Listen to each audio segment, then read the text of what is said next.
ஆண் வாரிசுகளுக்கு எல்லாமே யோகம் பூரம் போயிடும். ஆண் பிறக்கும், வாரிசு இல்லை. ஐயா நீங்கள் ஒரு பாவத்தை நீங்கள் எப்படி புதுசாக க்ரியேட் பண்ணுறீங்கன்னா, நீங்கள் மேலே பாருங்கள், உங்களோட ஒரு 7 தலைமுறைக்கு முன்னாடி ஒரு பாவத்தை ஒருத்தர் செஞ்சுருப்பார். இந்த பாவ கணக்கு உங்களுக்கு வேணுமில்ல? ஒருத்தருக்கு பாவம் எப்படி வருதுன்னு தெரியணுமில்லங்கன்னு. அதுக்கு ஒரு சின்னதாக ஒரு 4 பாயிண்ட் ஒரு கதை சொன்னால் தான் இனிமேல் நம்ம ஒரு குடும்பத்தை கெடுக்கலாமா வேண்டாமா, இல்லை நம்ம வேலையை பார்க்கலாமான்னு ஒன்று தெரியும். அதுக்கு நான் ஒரு சின்னதாக ஒரு 4 வரியில் ஒரு கதை சொல்கிறேன். ஒரு சன்னியாசி ஒரு வீட்டில் குடியிருக்கிறாரு. அதுக்கு எதுக்கால ஒரு கணவன் மனைவி 2 பேர், குழந்தை இல்லை, கணவன் மனைவி 2 பேர் எதுக்கால வீட்டில் குடியிருக்காங்க. ரொம்ப நாளாக சன்னியாசி மேலே அந்த பொண்ணுக்கு ஒரு ஆசை, ஒரு காதல் வருது.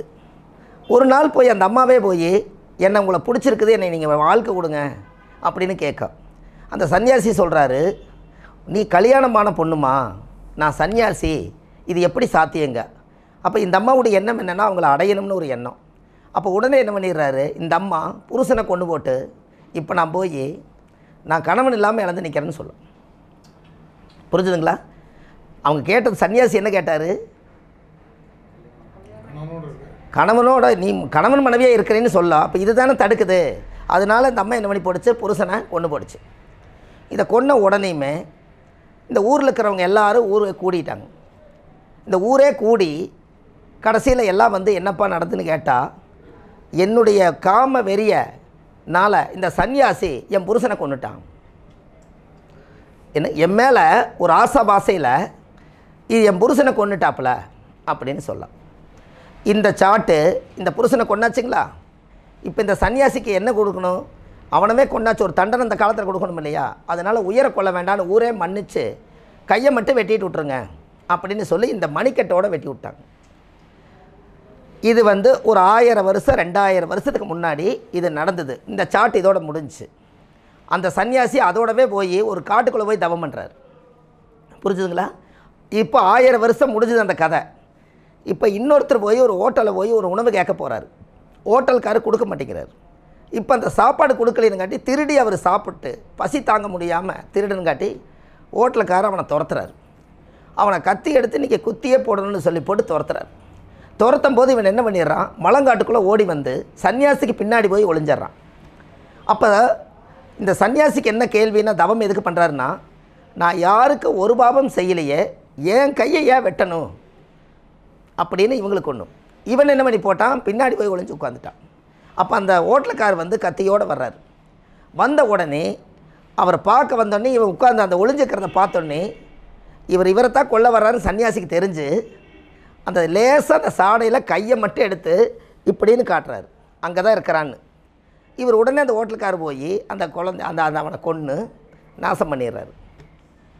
அப்போது இது முடிஞ்ச உடனே சிவன் நேராக வர்றார். இந்த சிவன் நேராக வந்த உடனே சிவன் கிட்ட ஒரு கேள்வி கேட்கணும் வாழ்க்கையிலேன்ட்டு வர்றார். என்னென்னு கேட்டுறான்னா, ஐயா நான் ஒரு சன்னியாசி, நான் ஒரு பாவமே செய்யலை, ஆனால் என்னை ஏன் கை வெட்டணும் அப்படின்னு கேட்க.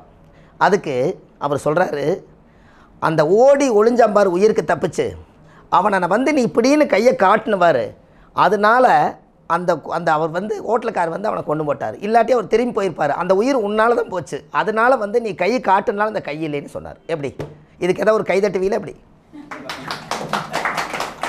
என்ன உங்களுக்கு கை இருக்குது ஏனுங்க ஐயா? அப்போது இந்த பாவம் எங்கிறது வந்துச்சுங்க ஐயா? அந்த கையை இப்படின்னு காட்டினதுக்கே இவர் கை துண்டாக போச்சு. அப்போது இந்த பாவத்தை வந்து சன்னியாசி காட்டுனால சிவன் கரெக்டாக சொல்லிட்டு போயிட்டார். அந்த உயிரை படைச்சது நான், அந்த உயிரை எடுக்கிறது நான் தான் எடுக்கணும். நீ ஏன் வந்து தவம் பண்ணிவிட்டு என்னை நினச்சிட்டே இருக்க வேண்டியதானே? ஒருத்த கொல்ல வந்தாங்கிறதுக்காக நீ எதுக்கு வந்து கையை காட்டின? அவனே தெரியாமல் சுற்றுறான், அவன் முன்னாடி போய் நீ அங்கே தான் இப்போ ஒளிஞ்சிக்கிறாப்படி நீ எதுக்கு சாடையில் காமிச்ச? அந்த சாடையில் இப்படி கையை காமிச்சதுனால தான் உனக்கு வந்து கை போச்சு. அப்போது 1000 வருஷத்துக்கு முன்னாடி நடந்த ஒரு சாபத்துக்கு இப்போ தான் அதுக்கு பரிகாரம் கிடச்சிருக்குதுங்க. இப்போ புரியுதுங்களா ஐயா? அப்போ இனிமேல் ஒரு குடும்பத்துக்குள்ளே கொண்டு போய் யார் என்ன பண்ணாலும் பரவாயில்ல, அவங்கவுங்களுடைய கர்மா, நாம் போய் அந்த குடும்பத்துக்கு ஒரு பிரிவினைக்கு ஒரு தொடர்பாகக்கூடாதுன்னு சொல்ல வரேன். என்னங்க ஐயா? அவங்க இப்போ நீங்கள் நல்லா பாருங்கள், ஒரு குடும்பத்தில் டைவர்ஸ் ஆகுது, கல்யாணமாகி பிரிகிறாங்க. இது என்ன சாவணி யாராவது தெரியுமா? ஏன் ஒரு கல்யாணம் ஆகுது, நல்லா தான் எல்லாமே ஒரு பொருத்தம் பார்த்தா கல்யாணம் பண்ணி வச்சாங்க. ஜோசியர் எல்லாமே பொருத்தம் போட்டு கொடுத்தாங்க, எல்லாம் நகராங்க. ஒரு 3 மாதம் கூட வாழல, ஏதோ ஒரு மனஸ்தாபத்தினால 2 பேரும் பிரிஞ்சிடுறாங்க. இல்லை கல்யாணமாகி நின்று போகுது, இல்லை கல்யாணம் நிச்சயதார்த்தம் நின்று போகுது. காரணம் என்ன தெரியுங்களா? ஒரு குடும்பத்தில் வசதியாக இருக்கிறாங்க, ஒரு குடும்பம் ஏழையாக இருக்காங்க. அந்த வசதியான குடும்பத்தில் இந்த ஏழை பொண்ணு போச்சுன்னா இந்த அம்மாவும் வசதி ஆயிருன்னு எதுக்காக இருக்கிற அம்மாளுக்கு பொறாமை. அதனால் இதை தட்டி விட்டுருச்சு போன பிறவிலேயே. அதனால் என்ன போச்சு, இந்த அம்மாளுக்கு அங்கே போய் வாழ வேண்டியதை தடுத்து இந்த அம்மா தான். அதனால் இந்த அம்மா உள்ளையோடது வாழ்க்கை பிரிஞ்சு நிற்கிது. இப்போ புரிஞ்சுதுங்களா? நீங்கள் எதை விதைச்சிங்களோ அதுதான் எதுக்கால இருக்குதுங்கன்னு. கொஞ்சம் எல்லாம் சைலண்டில் போட்டு ஐயா, நாம் பந்தெடுத்து செவுத்தில் அடித்தா எங்கேங்க ஐயா வரும்? அதைவே நீங்கள் நினச்சிக்க வேண்டியதான். பந்தெடுத்து செவுத்தில் அடித்தா எதுக்கு தான் வரும்? அதில் ஒன்றும் மாற்றம் இல்லையே. அப்போது ஒருத்தருடைய கர்மா நாம் நீங்கள் நல்லா யோசிச்சு பாருங்கள். ஒருத்தர் கேஸ் போடுறோம், ஒரு கோர்ட்டில் ஒரு கேஸ் போட்டுறோம். கேஸு 18 வருஷமாக இழுக்குது.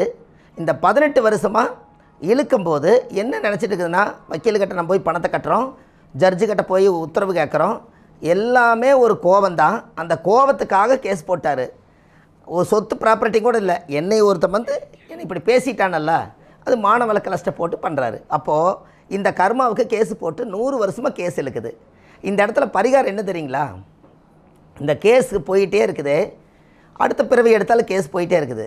அப்போ நம்மளோட மனசுக்குள்ளே அவனுக்கு நம்ம கேஸ் போடக்கூடாது, நம்மளே நமக்கு ரிலீஸ் பண்ணிட்டா தான் அந்த பூர்த்தி ஆகும்.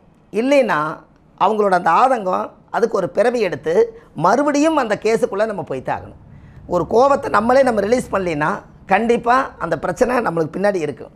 ஒரு ஆத்மா உயிர் போகும்போது எத்தனை கோபத்தையும் சாபத்தையும் கொண்டுட்டு போகுது. அது மனசார பூர்த்தியாக திருப்தி ஆகாமல் ஒரு ஆத்மா இறந்துருச்சுன்னா அடுத்த பிறவியில் எதெல்லாம் நினச்சதோ அதுக்காகத்தான் பிறவி வாங்குதுங்கன்னு. எனக்குய்யா பிறவி நீங்கள் எதுக்கு வாங்குறீங்கன்னு, எந்த பொருளை அடையிலையோ அது அந்த எண்ணம் இருக்கும். அதனால தான் 100 பிறவியும் கூட ஒரு மனிதன் எடுத்து வருவாங்கன்னு. 21 தலைமுறையில் கான்செப்டே வரல. 100 பிறவி எடுத்தும் கூட வருவாங்க. மைசூர் மகாராஜாவுடைய அமைப்பே எப்படி? அவருக்கு குழந்தை கிடையாது. ஏதோ ஒரு பலிக்காக ஏதோ ஒரு குழந்தைய ஒரு கர்ப்பிணி பெண்ணவோ ஒரு வதை செஞ்சாச்சு, ஒரு யாக பலியில் என்னமோ பண்ணியாச்சு. அப்போ அது தோஷம் அடைஞ்சிருச்சு. அப்போ அடுத்து அவருக்கு ராஜாவுக்கு குழந்தை இல்லை. அப்போ அவர் என்ன பண்ணுறாரு, அந்த சாபத்தேடு குழந்தை இல்லாமல் போச்சு. மறுபடியும் அவர் இன்னொரு குழந்தையை தத்தெடுக்கிறார். அவர் தான் ராஜா, அவருக்கும் குழந்தை இல்லை. மறுபடியும் அவருக்கு வேணும்னு இன்னொரு குழந்தையை தத்தெடுக்கிறாரு. அவர் தான் ராஜா. கடைசி வரைக்குமே வாரிசு இல்லாமல் போச்சு, அரண்மனையே அழிஞ்சு போச்சு. அப்போ ராஜ வம்சமே அழியுதா? அப்போ இந்த சாபம் எங்கிறதுங்க ஐயா வருது? என்னங்க ஐயா? கர்ப்பிணி வைத்து கொடுக்கக்கூடிய குழந்தையோடு சேர்ந்து தான் ஏதோ ஒரு பலிதானம் கொடுக்கும்போது இந்த ராஜ வம்சத்தில் அந்த சம்பவம் நடந்ததுன்னு ஒரு புராண நூல் சொல்லுது. அப்போ அந்த ராஜாவுக்கு குழந்தை இல்லை. அப்போ மைசூர் மகாராஜாவுக்கு குழந்தை இல்லை. குழந்தை இல்லைன்னு அவர் என்ன பண்ணுறாரு, இன்னொரு தத்தெடுக்கிறாரு. அந்த தத்தெடுத்தவர் தான் அடுத்த ராஜாங்கன்னு. அவருக்கும் குழந்தை இல்லை. மறுபடியும் அவர் போய் இன்னொரு ராஜா தத்தெடுத்தார். இப்படியே குழந்தை இல்லாமல் தத்தெடுத்து யாரோ ஒருத்தருது. சார் உண்மையாலுமே நல்லா யோசிங்க. இந்த இடத்துல யாராவது பரம்பரை பணக்காரன்னு யாராவது ஒருத்தர் சொல்லுங்களேன். பரம்பரை பணக்காரர் யாராவது இருக்காங்களான்னு சொல்லுங்கள். உங்களுக்கு தெரிஞ்சு யாரோ ஒருத்தர் மைண்டுக்குள்ளே வருவாங்க. யாரோ ஒருத்தர் சொல்லுங்களேன். இல்லை பரம்பரை பணக்காரர் யாரோ ஒருத்தர் சொல்லுங்கள். வாரிசுங்கிறதே வேண்டாம், யாரோ ஒருத்தர் வச்சுக்கோங்க, அவ்வளோதான். அது ஒன்று ஒரு உதாரணத்துக்கு சொல்கிறேன். ஐயா, இந்த உலகத்தில் யாருமே பரம்பரை பணக்காரர் கிடையாது. அதை முதல் எழுதி வச்சுக்கோங்க. அதுதான் உங்களுக்கு ரெக்கார்டு. ஏன்னா பரம்பரை பணக்காரர் யாருமே கிடையாது. என்ன காரணம்னா, இப்போ இருக்கிறவர் பரம்பரை பணக்காரன்னா அவங்க அப்பா ஏழையாக தான் இருந்தார். அப்போ அவர் ஜீரோலேருந்து தான் அவர் வந்தாருங்கண்ணே. அப்புறம் எங்கே பரம்பரை பணக்காரர் வந்துச்சுன்னு? ஐயா உங்களுக்கு புரியுதா? இவர் இப்போ இருக்கிறவர் கரண்ட்டில் இருக்கிறவர் பரம்பரை பணக்காரர். அது காரணம் ஒரு 1000 ஆளுகளை வேலை செஞ்சு, என்னங்க 1000 ஆளுகளை வேலை செஞ்சு அவங்களுக்கெல்லாம் சம்பளம் கொடுத்து போக மிச்சம் எடுத்து உங்கள்கிட்ட பணம் இருக்குதுன்னு சொல்கிற மிச்சம். அதுக்கு பேரே பணக்காரு. பிரித்து பாருங்கள், பணம் இருக்கிற காரு வச்சுருப்பார், அதை பணக்காரு. இதானே? இது ஒன்றும் வேறு ஒன்றும் இல்லை. அந்த பணமும் காரும் இருந்தால் இன்றைக்கி எல்லாருமே காரும் பணம் வச்சுக்கிறாங்க இல்லைங்க ஐயா. அப்போ பரம்பரைங்கிறது அவங்க அப்பா பணக்காரு கிடையாது. எப்படிங்க? இப்போ இருக்கிறவருக்கு அவரை விதைச்சார் இல்லைங்களா, அவங்க அப்பா பணக்கார் இல்லை, அவங்க தாத்தா ஏழை. அப்போ எல்லாருமே ஜீரோவிலேருந்தான் வர முடியும். பணம் அதிகமான முறையில் ஒருத்தர் பரம்பரை பணக்காரன்னு சொன்னால் கடவுள் விட மாட்டார். புரிஞ்சுங்களா? கடவுள் நம்மளை விட மாட்டார். ஏன்னா இயற்கைக்கு மேலே போக முடியாதுங்கண்ணே. அதுக்கு ஒரு பிரச்சனை கொடுத்து கீழே வந்துடுவாங்கண்ணே. எனக்கு ஐயா, அப்போ நம்ம பணம் பந்தியிலே குணம் குப்பையிலே, இதை பார்த்து உணர்ந்து நடக்காதவன் மனிதனில்லை. அதுக்கு அந்த காலத்தையே சொல்லி வச்சிட்டாங்க. அப்போ இனிமேல் 400 கோடி ரூபா சம்பாரித்தாலும் 4 இட்லிக்கு மேலே சாப்பிட முடியாதுங்கண்ணே. அப்போ இங்கே எங்கேங்க பரம்பரை பணக்காரர் வந்துச்சு? அதனால தான் பணம் வந்து நமக்கு தேவையான அளவுக்கு நம்ம கொண்டு போகணும். அதுக்கு நான் ஒரு பரிகாரம் சொல்கிறேன் பாருங்கள். அந்த பரிகாரம் என்ன ஒரு பரிகாரம் கேட்டிங்கன்னா, நீங்கள் எல்லா நேரம் பச்சை தண்ணியில் தானே குளிக்கிறீங்க, இல்லைன்னே சுடு தண்ணியில் குளிப்பீங்க, அதானுங்க. இனிமேல் நீங்கள் என்ன பண்ணிடுறீங்கன்னா, இந்த செந்தாமரை கொண்டு வந்து நைட்டில் ஊற வச்சுருங்க. வெள்ளிக்கிழமை வியாழக்கிழமை நைட்டு கொண்டு வந்து செந்தாமரையை தண்ணியில் ஊற வச்சுருங்க. செந்தாமரையை தாமரை பூவை தண்ணியில் ஊற வச்சுருங்க. வெள்ளிக்கிழமை அன்னைக்கு சுக்கரனுடைய நாள் வருதில்ல, அன்னைக்கு நீங்கள் எப்பவும் போல் பாத்ரூமில் போய் குளிச்சுட்டு அந்த தாமரை தீர்த்த ஒரு குடத்தவங்க தலையில் ஊற்றிட்டு வாங்க. மகாலட்சுமி உங்கள் உடம்புல வாசம் செய்யும், காசு வரும். எப்படி என்னங்கம்மா? இனி இது நீங்கள் செய்யலாம் இல்லையா? நம்ம எல்லா நேரம் ஒரே தண்ணியை தான் ஊற்றுற பைப்பில் வருது. உப்பு அதுக்கு தெரிஞ்ச விஷயங்கள் அதெல்லாமே. இப்போ நல்லா யோசிச்சு பாருங்கள். நம்ம ஜாதகத்தில் நவகிரக தோஷம் இருக்குதுன்னு சொல்கிறாங்க. நைட்டே ஊற வச்சுட்டே அந்த எசன்ஸ் இருக்குமல்ல, ஊற வச்சிங்கன்னா தான் அதோட வாசம் கீழே வரும். வெறும் தண்ணி ஊற முடியாது. இப்போ நவகிரக தோஷம் ஒருத்தருக்கு இருக்குது, கலர் ஆயிரும். அதில் ஆமாம், நீங்கள் சோப்பு போட்டுட்டு நீங்கள் உள்ளே குளிச்சுட்டு இருப்பீங்கம்மா. அதை முடிச்சுட்டு ஒரு தீர்த்தத்தை கொண்டு போய் உள்ளே வச்சுக்கோங்க. ஆண்களாக இருந்தாலும் பெண்களாக இருந்தால் வச்சுக்கோங்க. அந்த தாமரை தீர்த்தத்தில் நீங்கள் குளிங்க. தாமரை குளத்தில் குளித்ததுக்கு சமந்தானே. அப்போது மகாலட்சுமி எங்கே குடியிருக்குதுன்னா, இப்போ ஒன்றும் வேண்டாங்க, மகாலட்சுமி எங்கே குடியிருக்குதுன்னு சொன்னாங்க. மகாலட்சுமி எதில் உட்காந்துருக்குதுங்கன்னு, அமௌண்ட்டோடு உட்காந்துருக்குது, பணம் இருக்குது, உட்காந்துருக்குது. இத்தனை இந்த காசோடு சேர்த்து கீழே தாமரை தான் நிற்குதுங்கன்னு. இந்த தாமரை அதே நம்ம வீட்டில் இருந்தால் அந்த தாமரையோட தீர்த்தம் நம்ம மேலே படும்போது இந்த மகாலட்சுமி வந்து அந்த காலத்திலேயே காசுக்கு வந்து தாமரை மகாலட்சுமின்னு வச்சுருக்காங்க. அப்போ ஒரு நாளாவது தாமரை தீர்த்தத்தில் நம்ம குளிச்சிருக்கிறோமா? அப்போ இனிமேல் நம்ம வியாழக்கிழமைக்கு ஏன் நான் ஊற வைக்க சொல்கிறேன், அது சுக்கரனுடைய ஆதிக்கமாக இருக்கிறதுனால வியாழக்கிழமை ஊற வச்சு வெள்ளிக்கிழமைக்கு தாமரையை தீர்த்தத்தில் குளிங்க. அதுக்கப்புறம் அந்த தாமரை தலை நம்மளுக்கு வேண்டியது. இது வாரம் நீங்கள் செஞ்சு பாருங்க, நம்மளுக்கு காசை பிடிச்ச தரித்திரம் நம்மளை விட்டு போயிடும். இது நீங்கள் ஜாதகம் பார்க்க வர்றவங்களுக்கு இதை சொன்னால் இது ஒரு வித்தியாசமாக இருக்கும் இல்லைங்க. இத்தனை நாள் நான் பச்சை தண்ணியில் தான் குளிக்கிறேன் பாரு அவர், அப்புறம் கேட்டால் நான் சுடு தண்ணியில் குளிக்கிறேன் பாரு. அப்போ இந்த இடத்துல எதுவுமே இல்லை. இப்போ நீங்கள் ஒரு ஜாதகத்தை கொண்டு வராங்க, எனக்கு நான் 18 வருஷமாக நான் ஒன்றும் போகாத கோயில் இல்லை, கும்பிடாத சாமி இல்லை, என்னாத பணம் இல்லை, எல்லாம் பண்ணிவிட்டு வாழ்க்கையில் நான் முன்னுக்கே வரலைங்க, பெருசாக ஒன்றும் எனக்கு ஒரு வளர்ச்சியே தெரியலைங்கிறாங்க. காசே இல்லை அவருக்கு, பரிகாரம் பண்ணுற காசு இல்லை முதல். அப்போ நம்ம என்ன பண்ணலான்னா, நைட்டு 9 நவதானியத்தை ஊற வைக்க சொல்லுங்கள். அவர் ஜாதகத்தில்